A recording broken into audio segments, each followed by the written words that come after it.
Have you ever felt stuck? Like your beliefs, your worldview, maybe even your heart were just frozen solid? Well, today we're digging into this really powerful idea about what it means to break free. This is all about the liquefaction of the soul. All right, let's get into it.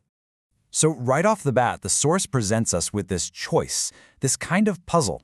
We're told there aren't just miracles, there are two kinds of them. What could they be? And what makes them so different from each other? And boom, there it is. The central conflict laid right out for us. On one side, you've got a miracle for the crowd, something public, a real spectacle. And on the other, a miracle for the self, something totally private, a deep internal transformation. One is like a show you buy a ticket for. The other is a journey you absolutely have to take on your own. Okay, so let's talk about that first one, the public miracle. To really get a handle on this, the Source points to a famous real-world event, the liquefaction of St. Januarius's blood. The way it's described here, it's not some quiet, reflective moment of faith. No, it's a performance. It's theater. It's this big, grand event that, actually needs an audience to even have a point. It's all about getting that validation from the outside. So if you're in that crowd, what are you seeing?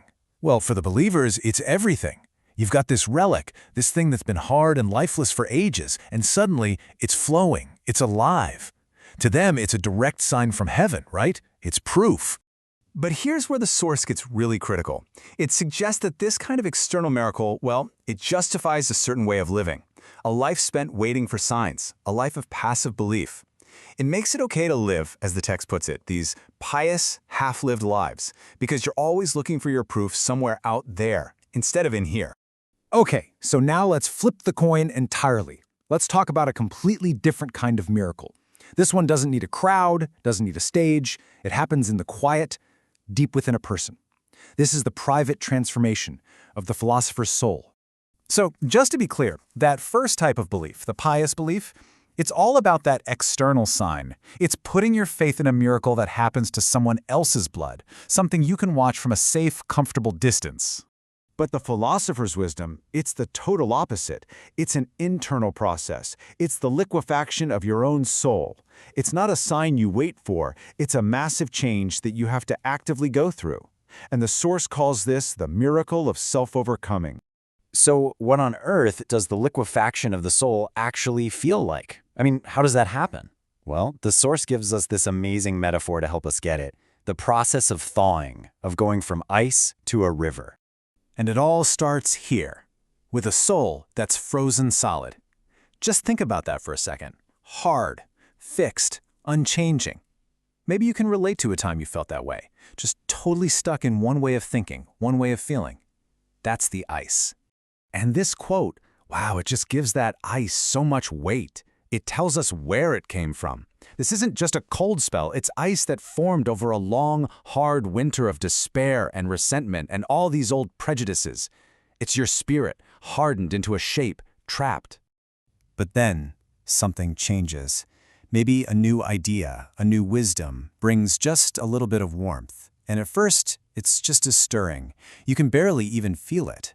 But then, a real thaw begins. The hard edges start to soften, to melt. And that meltwater, it starts to form a current. It's finding a direction.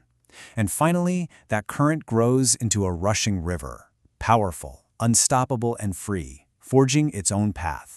Now, becoming a flowing river, that sounds pretty amazing, right? Liberating. But the Source warns us that this whole transformation, it's not all sunshine and rainbows. It comes with some really profound, maybe even scary consequences.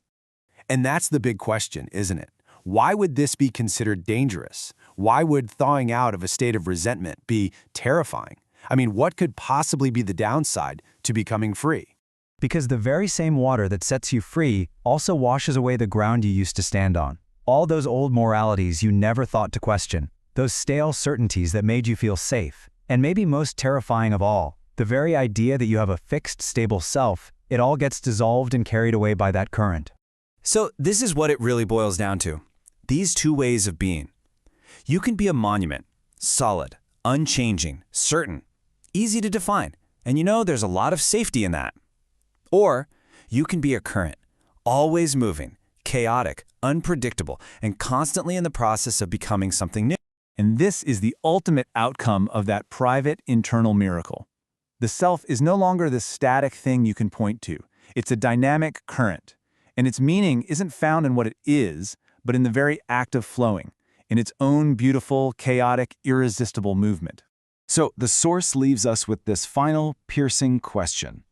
And I'm going to leave it with you. Are you a monument, fixed, hard, and certain? Or are you a current, flowing, changing, and always becoming?